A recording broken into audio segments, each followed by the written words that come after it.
Recording. Now we are. Good evening and welcome to our planning and zoning meeting. It is the evening of January 23rd at 6:30 p.m. If you would please rise for a moment of prayer, silent prayer, and the Pledge of Allegiance, please.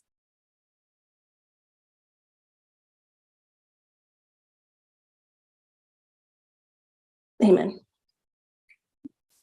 I pledge Allegiance to the flag of the United States of America and to the republic for which it stands, one nation, under God, indivisible, with liberty and justice for all. You get a roll call, please, Steve. Mr.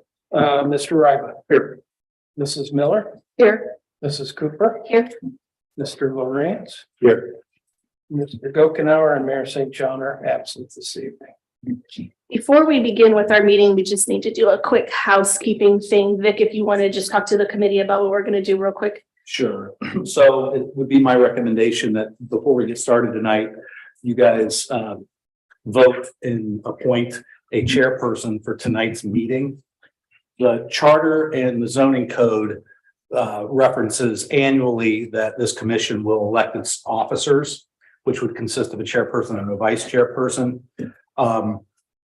Since essentially what's happening tonight is just these informal presentations and you're not taking any action on any applications that have been submitted, I think it would be fine in light of the fact that 2 of your membership is missing if we wanted to move that to the next meeting or when everyone's here in terms of voting on the officers officially for this year, and do that then.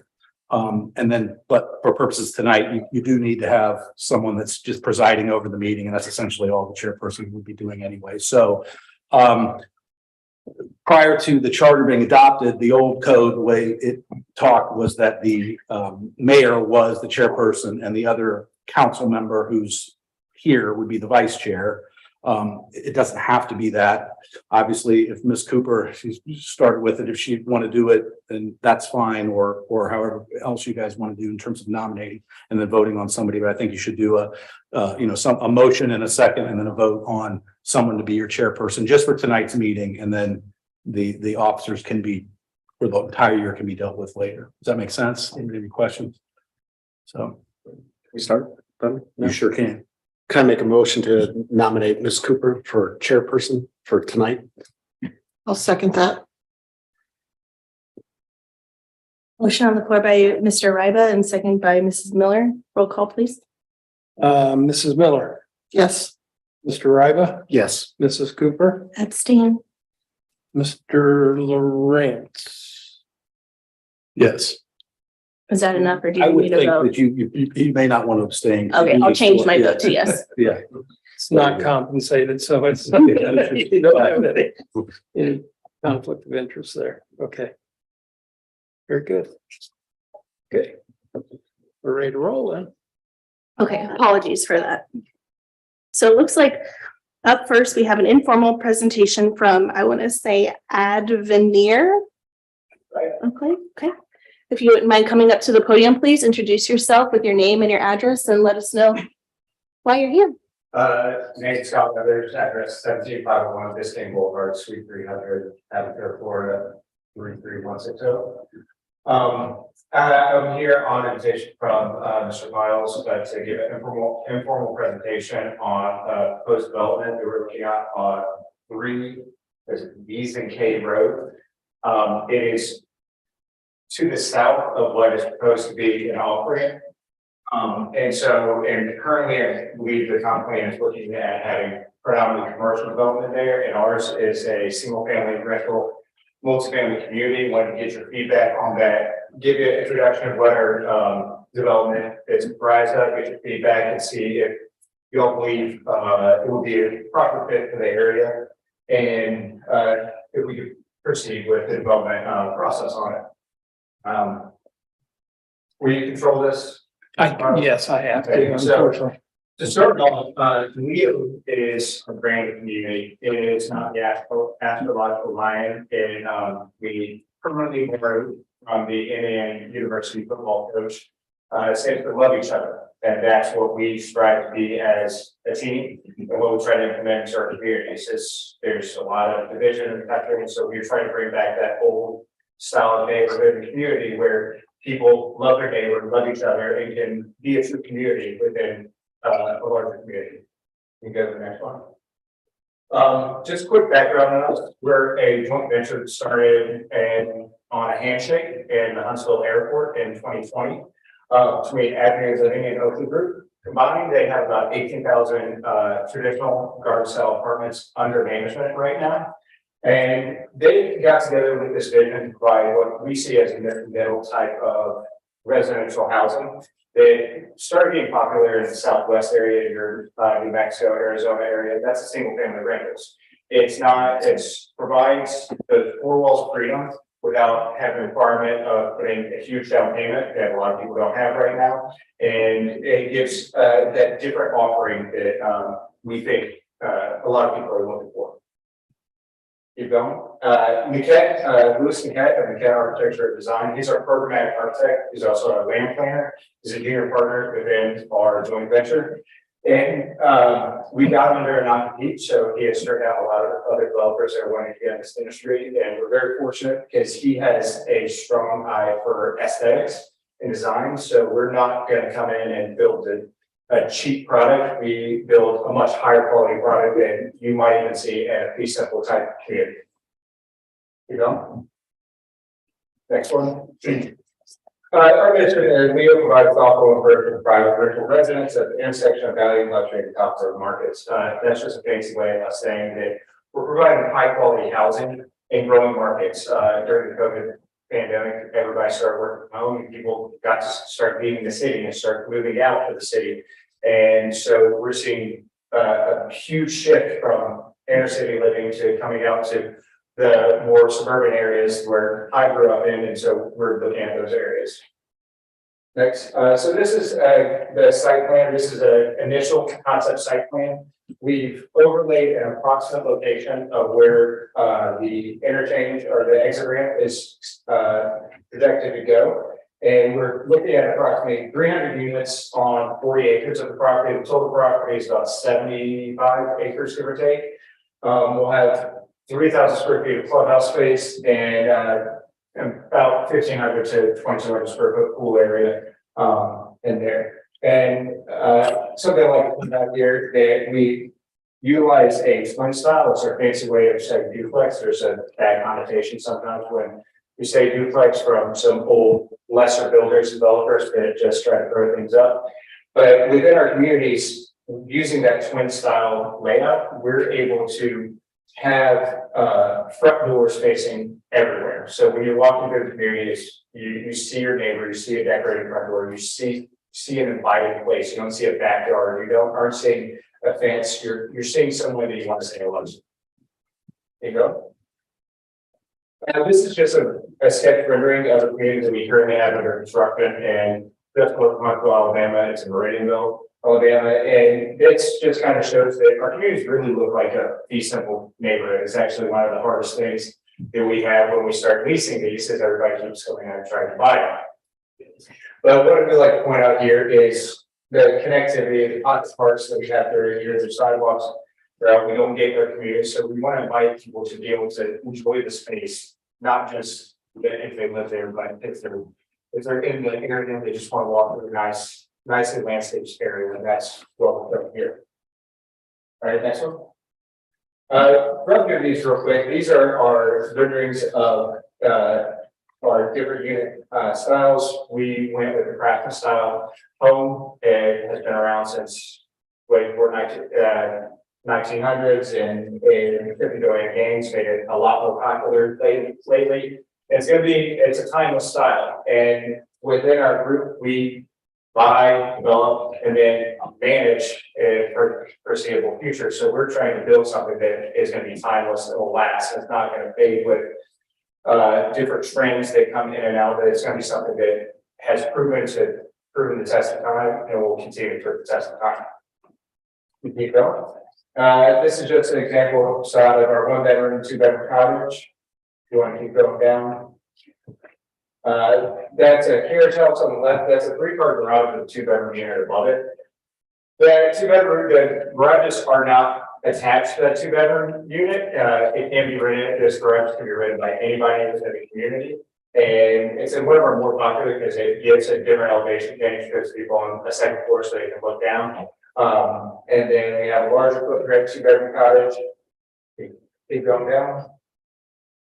And then, and for the colder climates, I got to introduce myself to some of y'all here in Atlanta. We don't get much snow, but coming into Ohio, Indiana, Wisconsin, where you get more snow, so people want to be able to park their car in a garage and protect it from that stuff. So we've added a 2-bedroom and a 3-bedroom attached garage. Keep going. And then we have the 3-bedroom townhouse. And then one more down. And I didn't have it on there, but we also have something called 4-footness. It is 4 1-bedroom units. This is the most dense that we get with the unit, having 4 attached units together. It allows for a lower price point, as these units tend to be your Class A. Take your Class A apartment rental plus about 20% for cost, because you're getting a backyard, you're getting a front yard, you're getting a lot more space with it. And something I want to make sure to point out is these renderings are just one example of the facade, whereas the interior layout will stay the same. We have alternate facades, so as you walk through the community, it doesn't look like an Audrey Davis, it doesn't look like row houses. You have variation as you go through the community.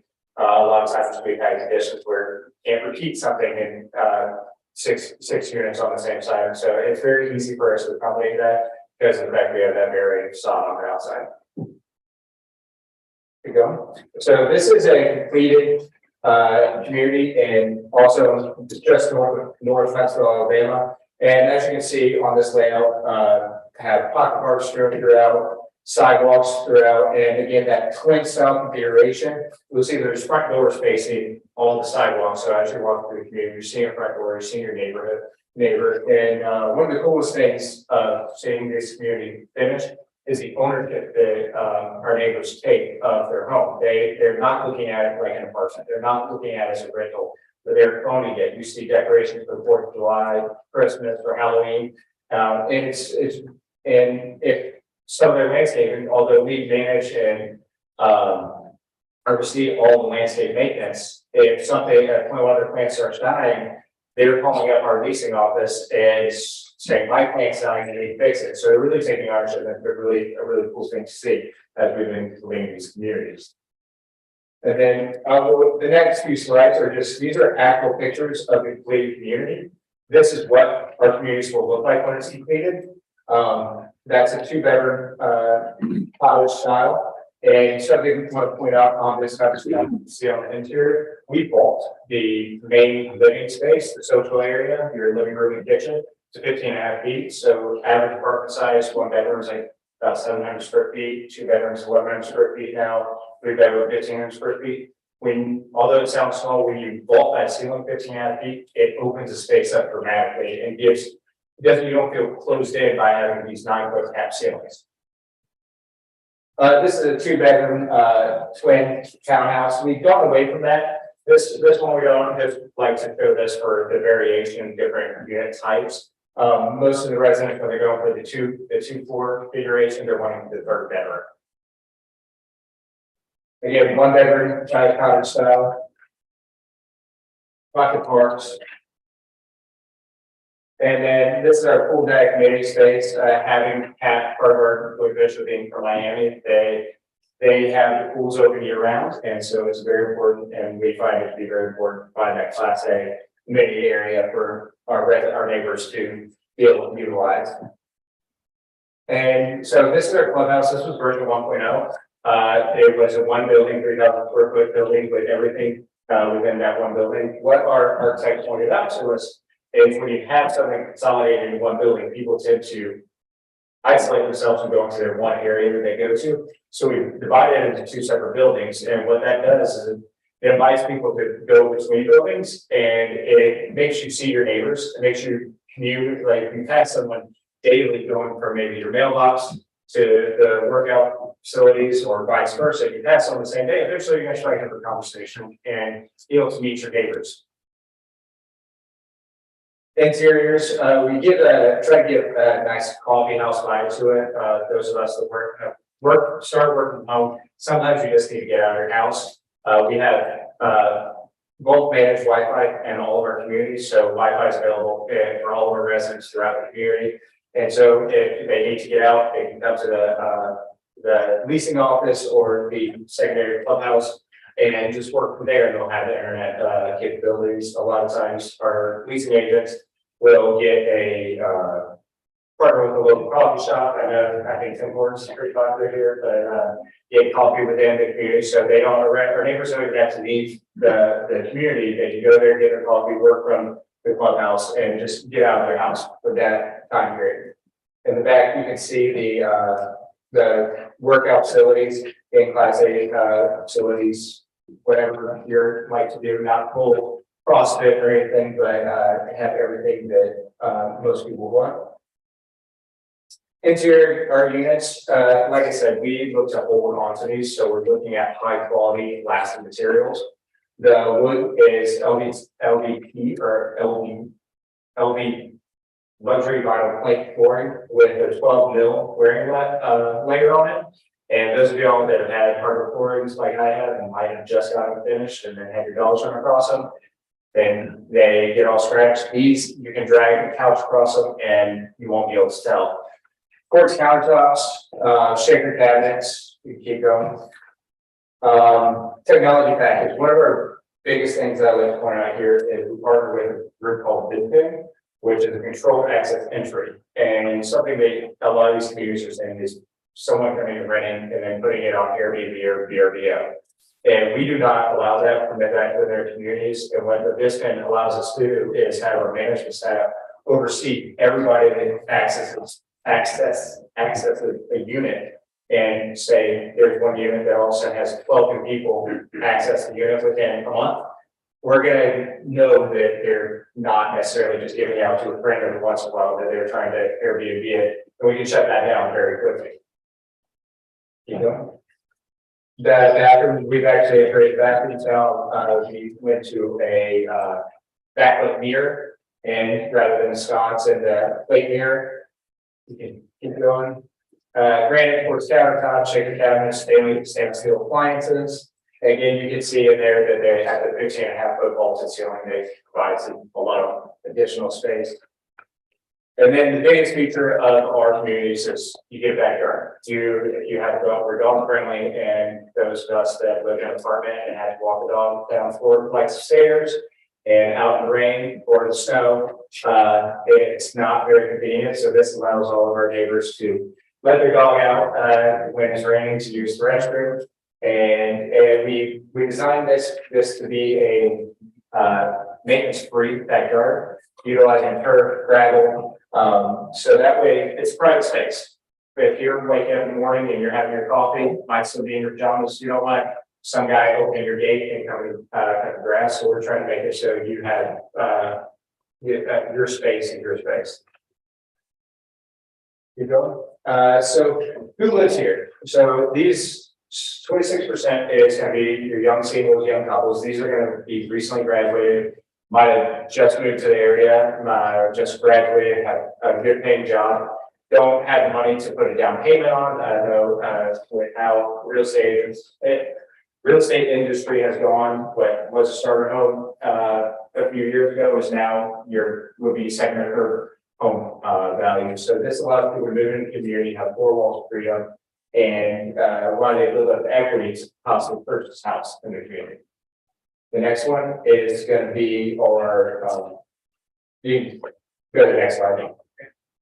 18% is your young families or your single parents. This is our small subset. We don't have a huge amount of families with kids in here, but we do have some. But one thing I like to point out, unlike your traditional apartment communities where the turnover is every 2 years, you have a whole new subset of neighbors. Our communities see 5-year average residency. And then, so I say that because in fact, we don't interrupt the schools. We don't have someone coming in and going out. So students that are coming in and starting to go to school in the area, they're going to stay here. Usually, when they're moving out, they usually buy home in the communities. And then the largest subset we have are mature adults, or what I like to call our grandbaby chasers, those that might follow that young couple with a new child, so they can be close to their grandbaby.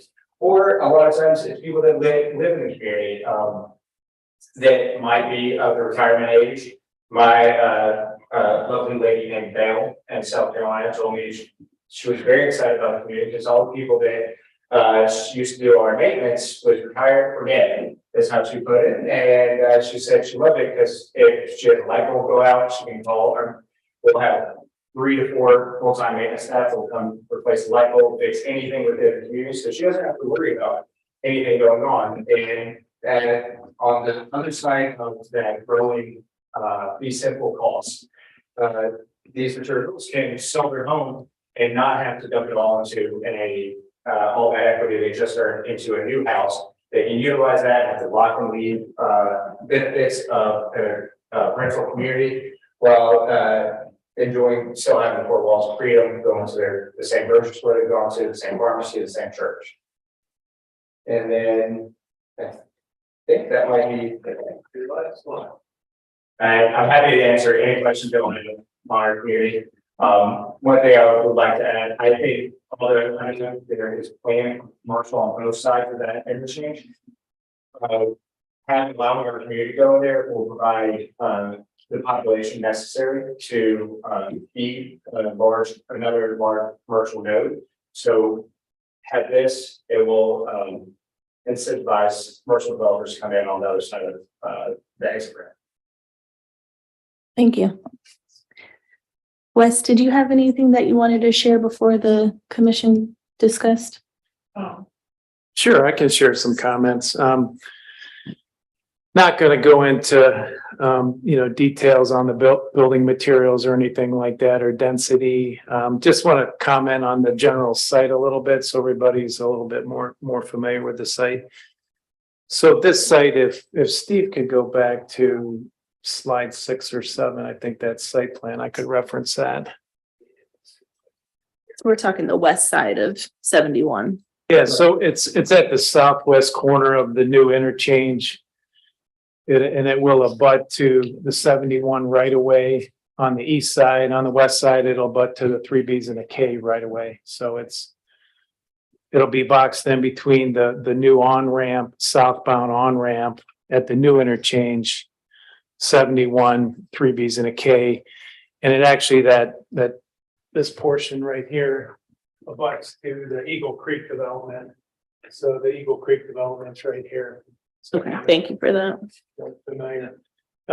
Just a couple things on the site. So once we get into details, we'll start working through that. But this would be limited access, Sunbury Parkway right away. So we wouldn't be able to access that portion of the roadway there. Eagle Creek does have a stub roadway about here planned already. So there would be a connection for a roadway here from the Eagle Creek development. Sherman Road is right here. So we would probably recommend for site access here is the Eagle Creek connection. And down here at Sherman Road, that intersection distance is a little tight, but that could be looked at as a detail. So I'm just thinking about site access because it is somewhat limited between this access ramp for the new interchange and 71. So a couple things on the site. Just would need to be conscious of the buffering needed around the 71 and the on ramps and the noise and so on. So actually the southbound on ramp will kind of have a arc through here. So some of these structures would probably have to be pulled back, and then we would want to see a buffer along that. Eagle Creek does have a shared use path that comes up and connects, so we would want to connect to both the shared use path and the roadway. Just environmentally on the site, there's an existing stream that runs through that wooded area. the environmental report for the interchange actually identifies that as a low quality stream, so it can be filled in, but you just have to go through a core process. Army Corps of Engineers are right there to make that happen.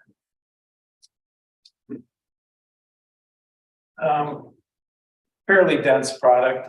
They're building 300 units on 40 acres. You know, the site is around 69, 70 acres. So we have to consider that once we move forward as well. Definitely you know, the whole intent for this property was more of a commercial use. The one thing I do like is this is single family that we rezoned for Eagle Creek, is it does provide some buffer from single family to if that could easily be a commercial area. So residential to residential is good. So that's just a comment there. That's it. I just wanted to make a few comments on the site. So there's a few challenges there to work through, but all possible. Yeah, all those adjustments should be easily attainable. We just wanted that concept plan that you had, we just want to put something together so you all had something to see kind of how the layout would go. And we're obviously look forward to working with Mr. Hall to tighten up the site plan as we went through the process. Thank you, Mr. Hall. Mr. Powers, did you have anything that you would like to mention on this? No. Okay. Commission? Are the roads, Mr. Ryder? oh, sorry. No, go ahead. I know you got something to say. Are the roads private in the development? Yes, we like to have all utilities, roads, private, one, it's a spur on the local taxpayers too. We have full-time facilities management that should be ready and to fix everything same day. So we like to own and maintain all that. I had a couple questions. Back on the site plan, there's a big swath of land that doesn't have anything. Is there any plans to just leave that natural, or Probably Sorry. to the north of. the other side of the highway or the off ramp?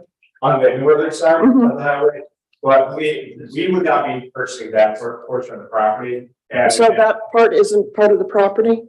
so we would be basically taking the south 40 acres is what we would be looking at taking down and developing. We will leave the upper part, so about roughly 20-25 acres of there for to be maintained as commercial, plain commercial. So you'd be splitting the parcel. Correct, we replat the parcel and we need to work with the engineers to finalize the right of way for the on and off ramps. So that way we can design the site around those and we end up buying everything you see in the area to the south.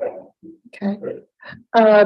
When you were talking about the type of people who would be renting and everything, you mentioned equity and they would gather equity and then purchase in the community. I didn't quite understand what you were trying to Sorry, comment so- on. With the physical market, home prices have shot up. I mean, my house, my first house I had every once in a while go look back at it, and it is more than double in value. And so if someone can sell that home, but if they want to stay in the community, if they're gonna sell that home, get all that equity, they're gonna have to dump all that equity into another home's purchase. This allows them to sell their home at the top of the market, get all that equity and move into a decent or a rental community where you have a set price for your rent, and you can utilize that equity rather than having to dump it back in and having it suck in your home purchase. That's what I was thinking by that. So that's more for the retired age that are maybe wanting to downsize or something like that. They're able to sell that house that might have had for 10, 20, 30 years, like my parents have, and be able to have fun with the equity rather than buying a house. Another thing is, I went online, looked at the website that you have and everything on a couple of the communities and your own company. And one of the things that concerns me as an accountant is the long-term viability of such individual buildings, making the cost to upkeep those type of buildings for 20, 30 years. it's real easy the first 10, 15 years when you've just got low maintenance costs. But when you've got to start doing the roofs, siding and everything, how is your action plan on doing that for your company? Certainly, so, the reason why we're gonna point out, the engineering living's been around since 1996, Oakley Group since 2003, so they have, a record of being able to manage properties, and part of managing properties is setting aside CapEx dollars. So we will, you take a certain amount of your rental, income and you put it aside for CapEx dollars for those large expenditures later on, but, like I said, we use higher quality materials than some of our competitors. We have no vinyl siding like Murray Plank that should last 25, 30 years plus easily. 25-year warranty, architectural roofing shingles, 2x6 exterior frame construction. If they're building a 1,100 square foot unit, most people will build 2x4.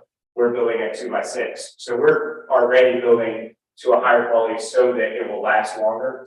But when, to your point, we have to plan for those expenditures. And so every single year, there's dollars that get set aside to build up for those big expenditures and to have some set up for the yearly expenses. So you have a fence that you have a big snow event, or you have big wind event that might have knocked out a fence or something like that. We're going to go and repair those as we see, as it's needed. That's the benefit of having a 3 to 4 full-time facility maintenance guys. They are walking the community every single day, and anything that they see wrong, we're fixing immediately, and then preparing for those long-term labor fixes. So, in some of your other investments that you've done since the 1993, you said was 96. I'm old enough that 1996 isn't that long ago. And so having the long-term costs wouldn't really reflect in the financials of that company and everything yet. So do you have actuarials that look at this to make sure that you're putting enough aside, kind of like an insurance company? We can provide you some of that information, but something that Avenue Living and Oakley Group, their primary investment strategy was value add communities. So they have a lot of experience going into a community, apartment community that might be run down, that might not be doing good, looking at it, coming in and renovating that community and building it back up and having it be a Class A apartment community again. So have a lot of experience and understanding of what, although 25, 30, yes, we're coming up on 30 years now, since 1996. So they have a lot of experience of those historical costs to replace all the roofs on the community, replace the siding throughout the community, paint the entire community, strip and re-asphalt the whole community to keep it be a Class A community. And giving you the financials of how we plan out our CapEx, we can certainly provide some example financial for that. Okay. Do you have any communities that are nearby here, or this is your first for Central Ohio, or? The closest is going to be Alabama or South Carolina. Oh, okay. We will be breaking ground on 2, should be breaking ground 2 in Indiana, this third quarter of this year. Another one in Mount Pleasant, Wisconsin should break ground April, May, depending on how long the winter lasts up there this year.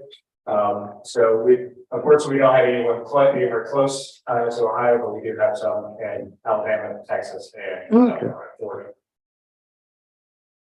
I was gonna ask that too.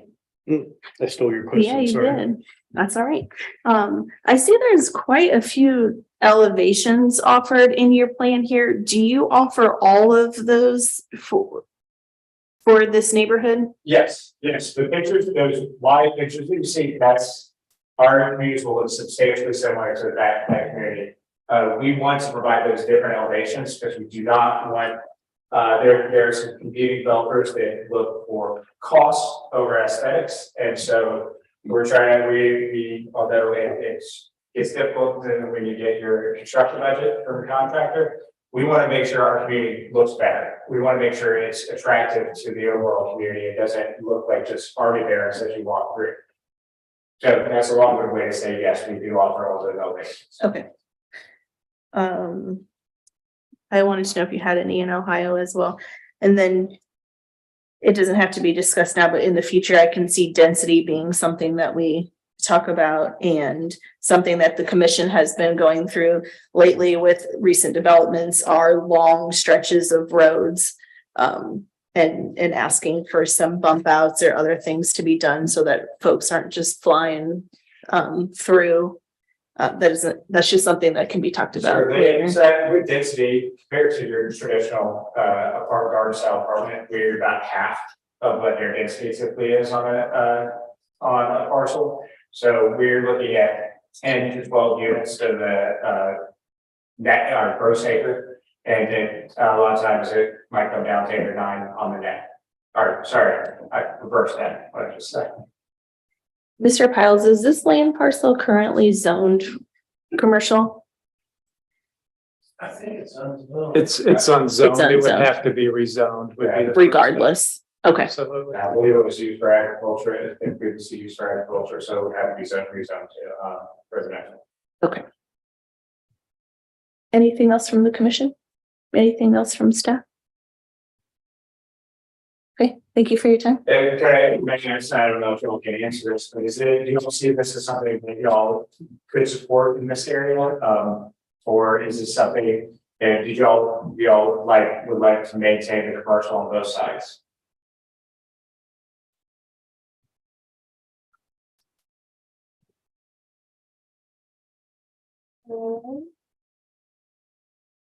Yeah, it is.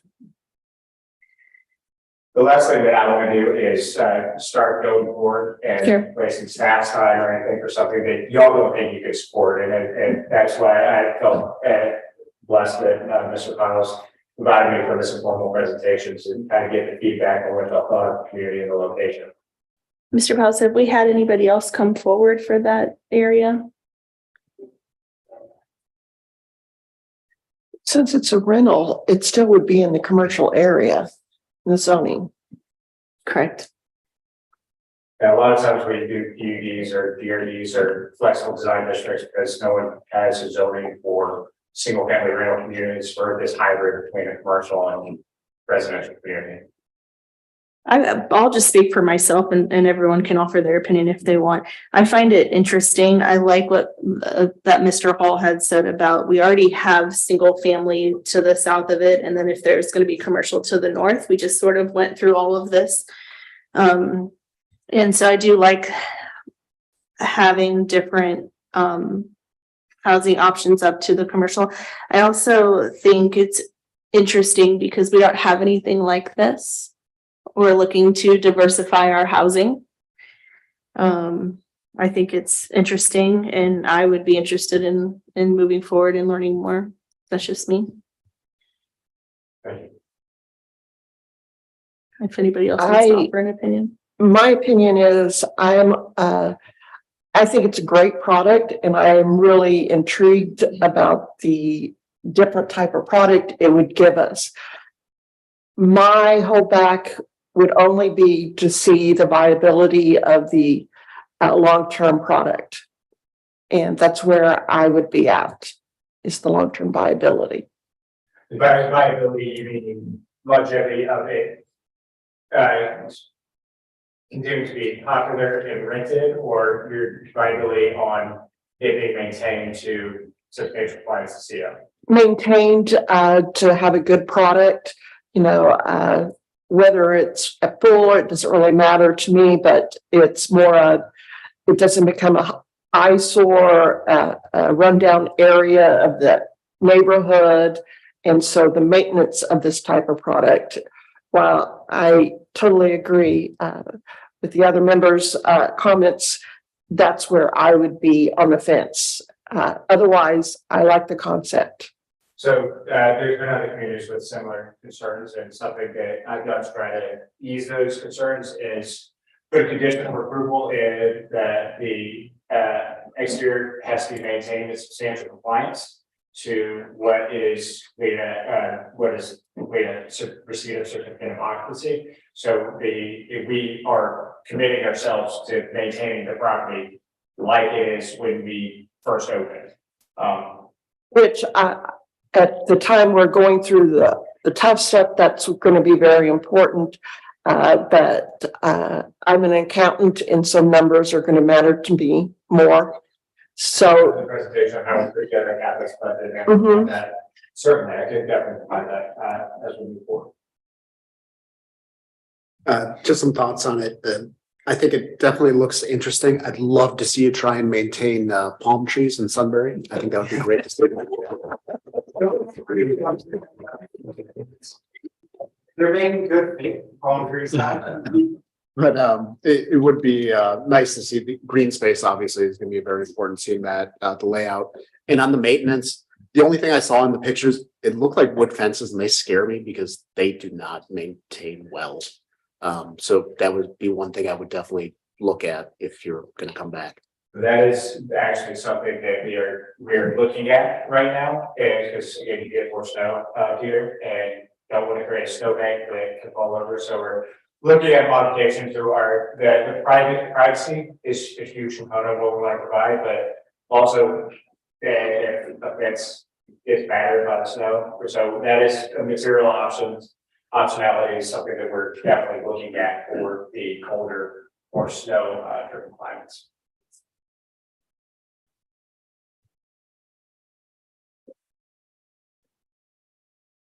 It's interesting. It's different. I agree with all those comments. I think that it being, we have a few members that are not here and they may have different opinions. We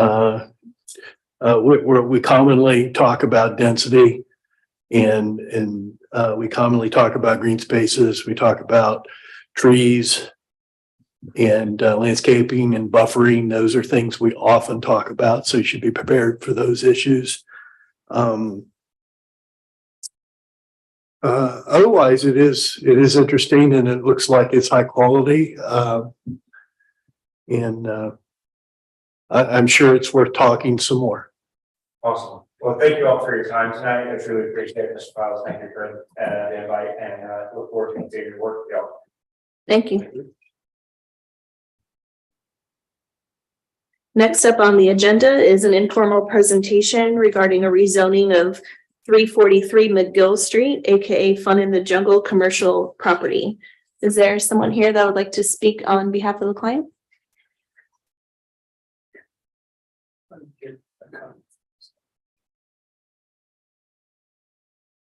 While he's getting ready, if you wouldn't mind introducing yourself with your name and your address, please. Yes, my name is Curtis Lynn, and my address is 630 Providence Avenue in Columbus, Ohio. Thank you.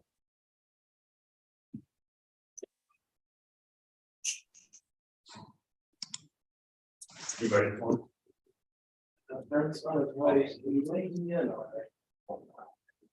I can hear you. Okay. We have someone on Zoom. Yeah, the one individual has business interest in Florida. Lucky dog. Yeah, we should have went to him.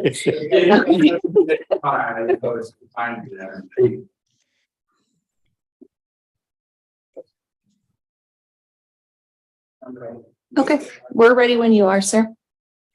Okay, what we're asking for is for this building here to be rezoned for commercial with retail space. What we'd like to do is right now it's a building that houses a kind of an entertainment center, but it's perfect for us. And to give you a little background, I'm from Clearwater Group.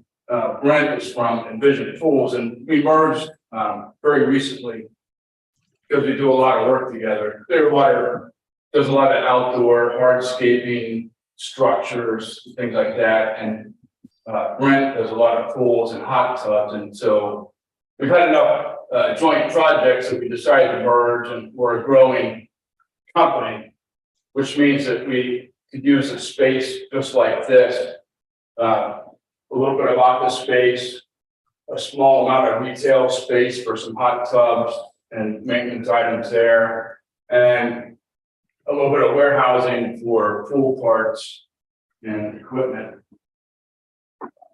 And the space just ended up being perfect for us. Very little changes we have to make. We like the parking lot. We thought we would pave back here where there's a gravel lot, and Would you mind coming up to this screen? The commission can't see Yeah. that screen. Thank you. I can start. Oh, yeah, I think we get it. Okay. So we really like the lot. We like the fact that we can, just utilize it as it is, but what we'd like to do is, keep the entrance the same.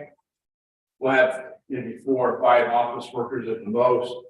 And we'd like to, put concrete back over here and a sliding door so that we can put some equipment and parts in there. Other than that, then, move the dumpster, we want a little dumpster over here with an enclosure to keep rodents and everything out. So we really don't mean to change it much. We would just like to rezone it so that we can have a small amount of retail space here, offices up here, and a little bit of storage and warehouse. It's a 9 to 5 business, so I'm like, we're gonna be in and out of here at all hours of the day and night. We noticed there's residential here. We're not going to impact them at all. There's a VFW here, just for reference. But this building's up for sale, and we're hoping to buy it for that purpose.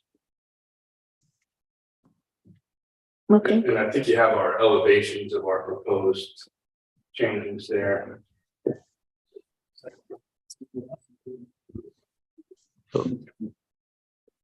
So if someone from our staff could explain where we are right now and what the zoning is currently and what the applicant is asking for.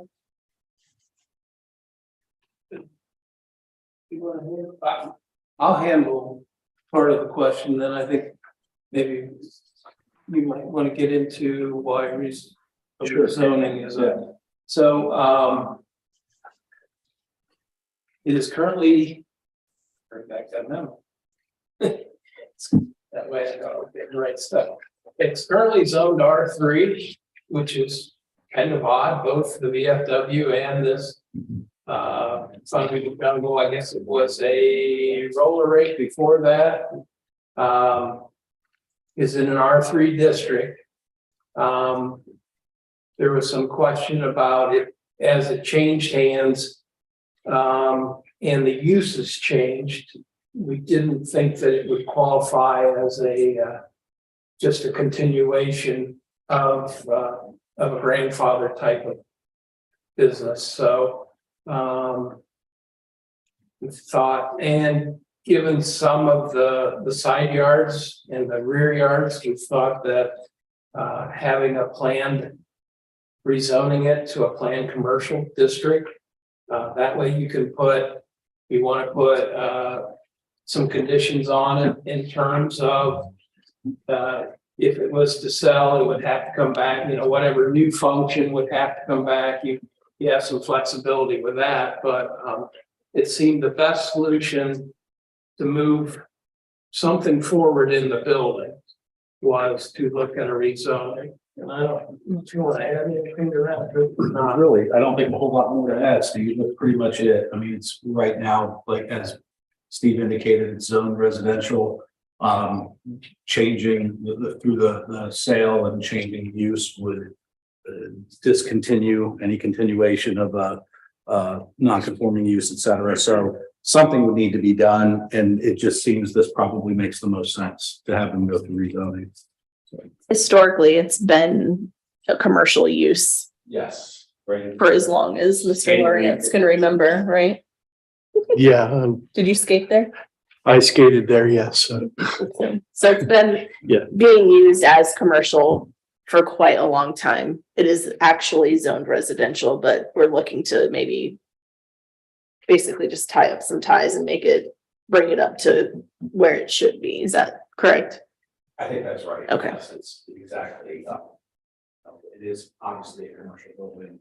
It's been operating commercially forever. Okay. Exactly how we got here maybe is not completely clear, but here we are. But here we are. This provides permission to We want to do what's right for the future buyer and for the future of that building. Okay. I don't have a problem with rezoning that to commercial. To move forward with that. Does anyone on the commission? The only question I have, you're gonna need a semi, I'm assuming, to get in and out of there. How is that gonna get in? Because that's a weird lot to try and. It is a weird lot. We have,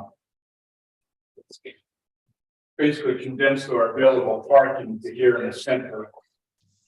So if we bring a truck in, which is not every day, it's occasional.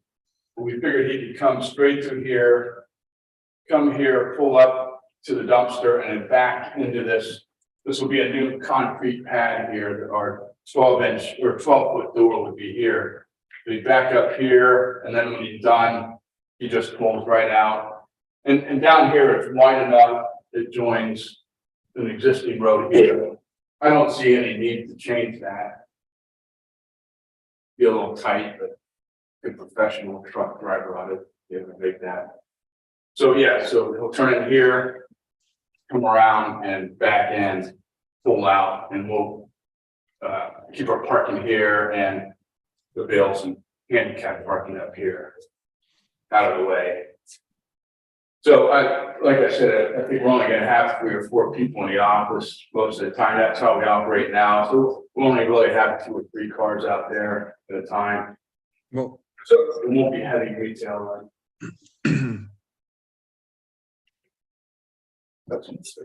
Yeah. Does that answer your question? Yeah, it does. Thank you. When you talk about heavy retail, you're talking maybe 1 or 2 a day. Yeah, no, it'd be a showroom. So Yeah. we have a couple varieties of hot tubs. You know, people. can I say something real quick? Yeah. You care if sorry, I apologize. I'm Brent Fenstermaker. One thing on that I don't know, Kurt, you didn't notice, I'm not going to be selling hot tubs out of that location. Or not even showing them? No. No. Okay. All right. It's the way that's set up. I'm sorry, that is totally my fault that I didn't relay that. It'll be mostly people who want to have their chemicals checked would be who would stop by, like a current customer. We would have like a, what do you want to call it? Like a sales counter where we can test them and then say, this is what you need to add to your pool to make it clear again, or whatever problem they're having. The low impact. Yeah. Couple a day. Yes. Yeah. So for example, right now, I know there's about, from what talking with Drew, the current owner, there's about 60,000 cars that go in and out of there a year. And with us, I did the math on it and saying if just everything went crazy and our business quadrupled with people wanting to have their chemicals tested, we could have 6,000 people a year. So it'd be about 1/10 of what's there right now, but that's only if we have growth. But I mean, we hope to have growth. Thank you. Sorry to interrupt.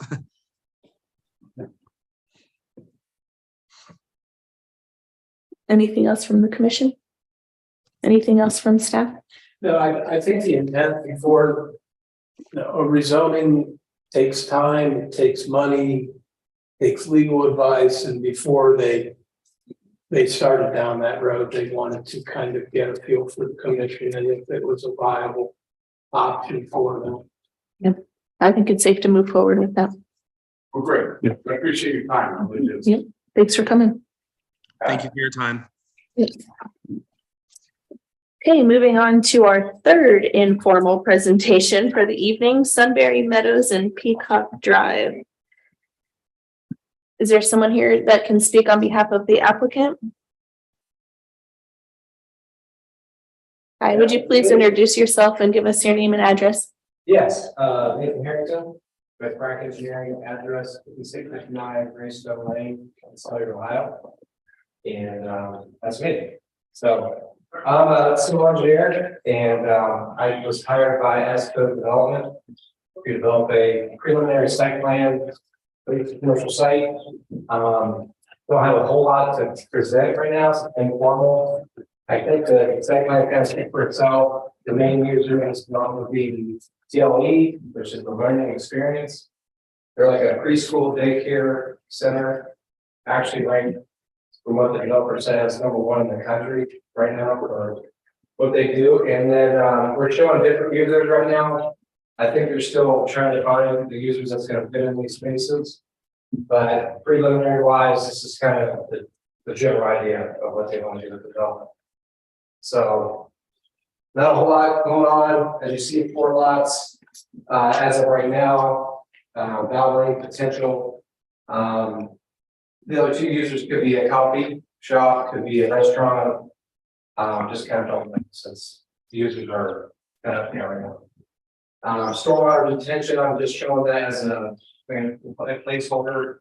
That would be designed for the entire lot.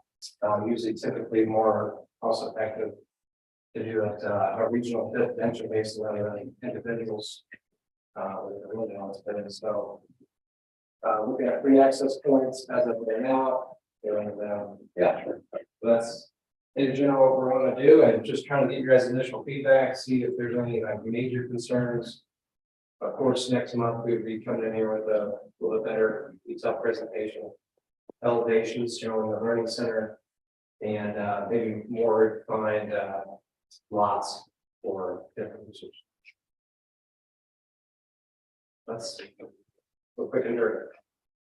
So we're talking about the east side of Route 3 in front of the community's development. Is that where the location we're talking about? Okay. Was there anything from staff that you wanted to share? Sure, I can go over a few things. Okay, thank you.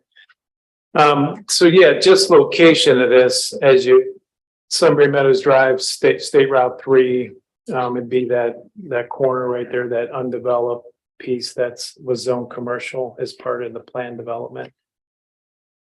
So just a little bit on zoning. So when Sunbury Meadows was rezoned back in 2005 as a planned district, east and west side of State Route 3, that was all PRD, but it was a planned district, so there was zoning text associated with that. This piece was part of that planned district, but it was PCD, Planned Commercial District, with some modifications on it. So the zoning ordinance on this is going to be controlled by that development plan.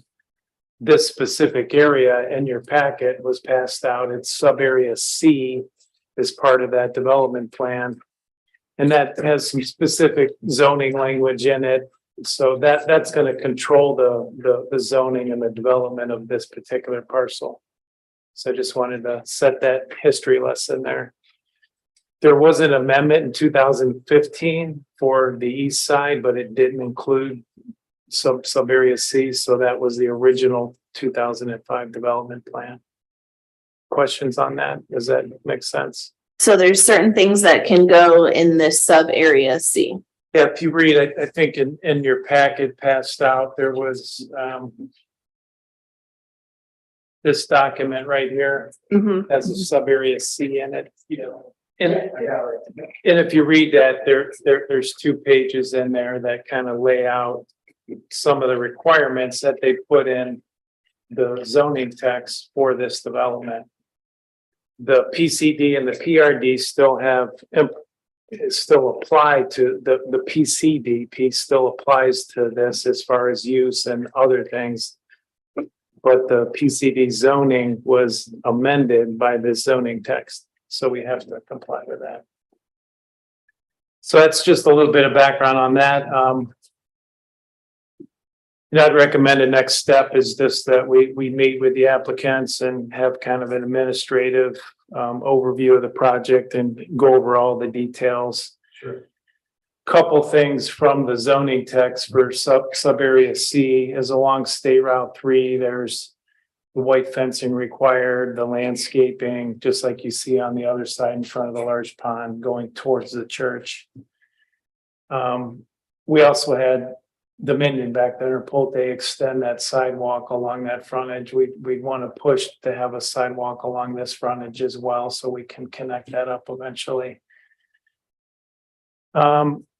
Looking at what the development plan language was, and it's not definitive, but it had an original statement in there that this area would be divided into 2 or 3 lots with more of a healthcare and a medical use, a professional building use. The PCD code still allows these uses, but it just had that text in there, you know, and again, it was it said may in front of it. It may be used for this type of use, so it wasn't definitive as to that specific use. So then you would have to defer back to the PCD and what's allowed use under PCD. So with that use, I mean, what's proposed here is the daycare, that's a permitted use under PCD. The others are conceptual, Nathan explained, so that first one at 1,000 square foot building, we're not sure what that is, potentially a coffee shop or a Starbucks. Starbucks would be probably well received at that location. With a drive-through. Yeah, the routes around the building twice. Yeah. That might sell the whole project right there, yeah. You know, the restaurant being at 6,000 square feet seems practical. You know, when we do this kind of subdivision on a commercial piece, you always want to look at the use, but then also think about if that goes out of business, what could take over that so that it is still functional in the future. So that seems reasonable. The Valvoline instant oil change, just note that that's real close proximity to the Sunbury Meadows 16 development, which so there's a residence that will be right adjacent to that lot. So that would be the one of concern from my opinion. And is that a allowed use under PCD? I believe it would be. It's pretty close proximity to a residence though. Helps, we're actually looking to rearrange placement Okay. of that. On the east side, north is going up, along Peacock Drive, which in the 2005 zoning text was called a backage road at the time. There are some pretty strict landscaping and screening requirements against the residents there, so they won't see the commercial area. So wanted to make that comment. As far as site access and the roadways through here, I know across from Admiral Drive, right there on Sunbury Meadows, there's a stub currently. And it was contemplated that there would be access off of Peacock Drive as well. 3 access points, you know, that's quite a few for this site. I guess the only thing of concern would be the intersection of Admiral Drive and this site drive is directing the traffic along there versus Peacock. So just wanted to think about that and just make sure that, you know, instead of directing traffic towards Peacock and then out to Sunbury Meadows, that we're going to direct it all towards this intersection. We'll work with the applicants on the stormwater detention. This site was looked at a few years ago. Part of the original master plan had the detention basins along Sunbury Meadows Drive, kind of in that corner where the 1,000 square foot building or lot 1 is. So we want to look at that to make sure it's feasible. Probably better to get the properties, you know, adjacent to State Route 3. There was just an aesthetic feature of when you drive in with that pond with a fountain in there, like on the south side, that it would have a similar look. So that was, again, the contemplated master plan piece of that. Not that we have to follow that, but it was just a piece of what was laid out before. I think there's 2 stormwater detention basins located here, fairly good size. Part of the zoning text would require those to be a wet basin or have water in them, just more for aesthetics. along with the fountain and so on. May have the opportunity to maybe look at part underground, part wet basin if we could, just to minimize the amount of basin area. And if we could go more underground potentially, then it may make some more buildable area instead of having quite a large area there with the stormwater basins. I think that's it. Just kind of looked at the site in general and wanted to calibrate everybody with the 2005 zoning amendment that was passed and would control this piece. That's all I have. Thank you. Mr. Piles, anything to share? No, I think that was a good motivation to Okay. the history of the area. Yep. Thanks for the catch up on that. You already had, the daycare is already interested? Yes. I would offer that, I had a conversation with Mr. Gokenhour this morning. And he expressed some concern about the play area being adjacent to State Route 3. And he said children have a way of, no matter how well they're supervised or how tall the fence is, being able to escape. And so he had some concern about the proximity of the play area to State Route 3. Mhm. And I can see you're making a note of that, and you said that you were already considering. Yeah, user wise, Yeah. yeah, I'm looking at. That swab, using ground replacement. As of now, no general plans to reorient the TLE. To go to the site. Okay. But that's a concern. We can always look at ways to improve this. Thoughts from the commission? Yeah, the only concern I have is that piece to the far north of it with the buffering to residential. That residential? I mean, otherwise, I think everyone knows this was gonna be commercial, so it's not a surprise. Yeah, we're not shocked. No. I actually, it seems a lot to have two access points to Peacock Drive. I'm not sure why you would need two in such a short width, you know. Right.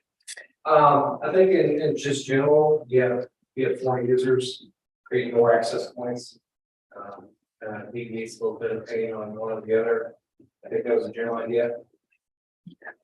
Well, that having two actually means that people would then start using Peacock Drive, I think, as a bypass. And it's too small of a road to be used as heavy traffic in my mind.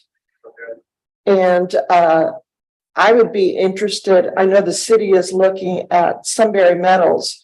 If once construction starts, we need to really think about how the traffic's going down Sunbury Metals, because it's an open invitation then for them to go down south on no, not east. I'm looking at the wrong way. East to make that a thoroughfare. And if that's what we want to do, then we need to do some calming measures and stuff like that. Because we're already getting complaints about the speed and everything.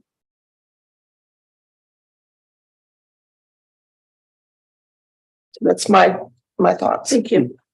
So the main concern there is people use Peacock as a kind of thoroughfare, you're saying?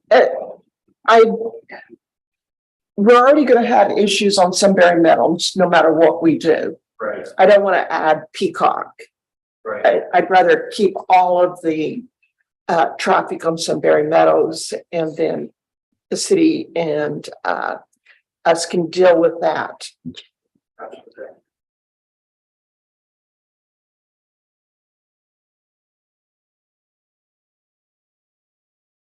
And these businesses on Route 3, this reminds me of the much discussion over the view of those businesses to Route 3, such as, we had Sherwin-Williams, Taco Bell, Huntington Banks. we were all very concerned about what that looked like. It would be technically the back of a building, but we didn't want it to look like the back of a building. Sure. So I don't know whether these businesses would really be like that.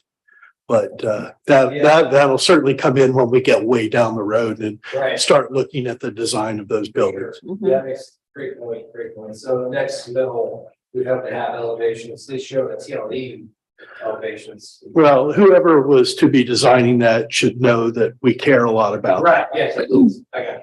Yep.